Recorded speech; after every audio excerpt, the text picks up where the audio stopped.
Hey guys, just got something I want to get off my chest.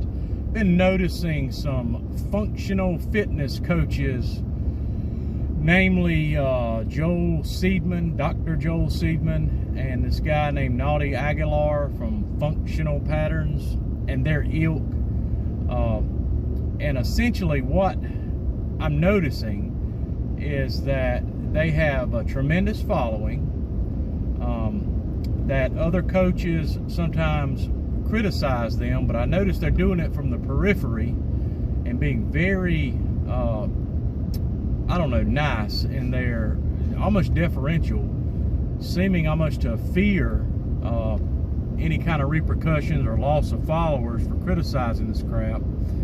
And what I'm noticing, particularly with Dr. Joel Seedman, who unfortunately got his PhD from the University of Georgia. I would love to know what he did his dissertation on. Really disappointed that he came from the University of Georgia. I mean, come on, Georgia. At any rate, what you're seeing with these coaches is a gross misunderstanding of specificity, skill acquisition, aka practice, and general physical preparedness. Now, you need to understand that strength and conditioning for sports preparation, that is to say any sport that isn't weightlifting or powerlifting, but a traditional sport like baseball, basketball, football, whatever, soccer, running, whatever. Strength and conditioning is general as it relates to raising athletic qualities with the hopes that the individual can, through practice and skill acquisition, use their increased athletic quality to improve their performance on or off the field. You're not getting them stronger, faster, increasing endurance just for the sake of getting them stronger, faster, increasing their endurance. Now, for that reason, it would probably be incorrect to try to train a football player the same way you would a weightlifter or a powerlifter. That's my position. What you will notice, though, is kind of a common core of movements among reputable coaches, high-level, real strength and conditioning coaches. And I hate that term, but you'll see usually some sort of loaded squat movement. Doesn't have to be a barbell squat, but you'll see some sort of loaded squatting movement. You'll see some loaded hip hinge movement like a deadlift. You'll see some sort of pressing movement, usually horizontal or vertical, overhead or bench press or whatever. And then you're going to see some work done to strengthen the muscles that are involved in stabilization, core strength and that sort of thing, usually in addition to the strengthening that goes on just through performing those base movements.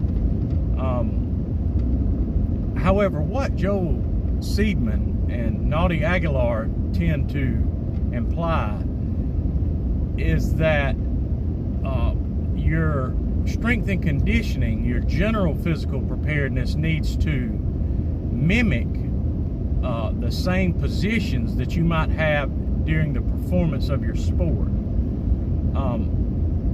That is a good way to compromise both strength and conditioning and practice. They are completely separate. Now, it is possible that merely getting stronger, faster, and to the extent you can improve explosiveness, getting more explosive, can improve your athletic performance. That's not necessarily a guarantee. It's my opinion that practice, skill acquisition, should take up the lion's share of an athlete's time. In fact, if we lived in some weird Hunger Games world where you only could pick one, you should pick practice. However, most athletes, to attain optimal improvement, need to raise their athletic qualities. Now, just to use an analogy here, what bugs me about Joel Seedman and Naughty Aguilar is usually the movements they perform look like they would take longer to set up than they would to actually perform. And some of these movements are done while balance is the limiting factor. Standing on a balance board or balancing on a ball. Guys, most of us overcome the limiting factor of balance between, what, 12 and 18 months? I'm sure it is really difficult to ride a unicycle while holding a heavy dumbbell. It's probably physically difficult, and I'm sure balance would be a limiting factor. Now, because it's difficult, does that mean it should be part of your training strategy? I don't think so. If you can't balance sufficient to run, sprint, cut, perform the athletic qualities that are needed during playing your sport, you don't need to worry about strength and conditioning. You need occupational therapy, and that's fine if you have some sort of condition that warrants the use of occupational therapy. But if you can't balance, if you can't play football without falling down, without being hit by another player, you don't need to worry about strength and conditioning because you're not playing. That's just, you're getting the cart before the horse. So, also think about this. How would you program the balance ball? What do? Do you hold a heavier dumbbell next week? Do you stand on a bigger ball next week? Do you stand on a smaller ball next week? Why are you standing on a ball? If you're trying to be specific, which is not what you should be trying to do when you're raising your athletic qualities through general physical preparedness, but even if you are trying to be specific, the only way that would be specific to anything is if you play your sport exclusively during an earthquake. So, guys, don't take the fact that some of these folks may train elite athletes, NFL players, as a measure of efficacy. Difficulty does not equal efficacy. Elite athletes will progress despite crappy training. They're good because they're good. They're made of different stuff. I'm not saying they don't work hard, but genetic outliers will improve no matter what they do. They're outliers. Now, this is going to be hard for some people to accept. You can improve you can raise almost everyone's athletic qualities. However, there's no program out there that's going to make the slowest kid the fastest kid, or even turn a slow kid into a really fast kid.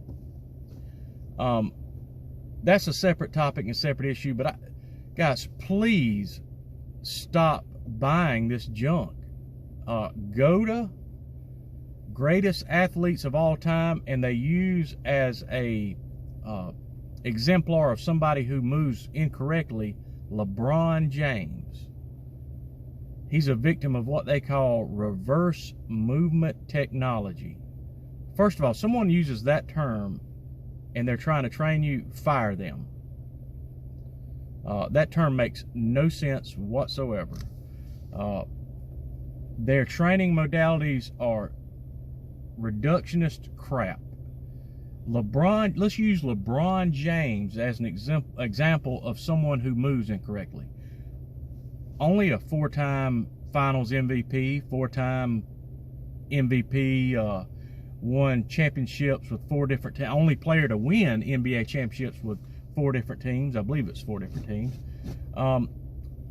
Known for longevity, being almost impervious to injury, and has probably played more hours, if you count practice, high school, college, and NBA, than almost any player I can think of other than Vince Carter before he retired.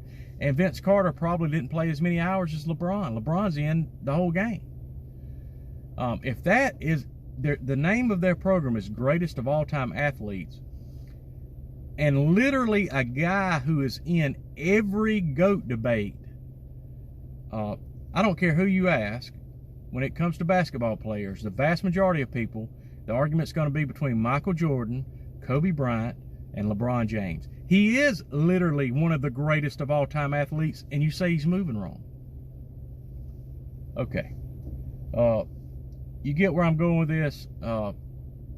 People who have knowledge that is somehow secret, or their program is novel and new and the best ever, but they can't explain it based on what research has shown.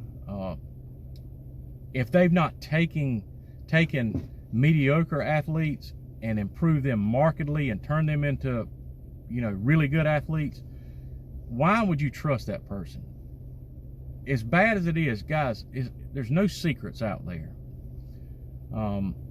Strength and conditioning, people have had this figured out for a good long while. I see coaches doing, you know, dumb things, particularly when it comes to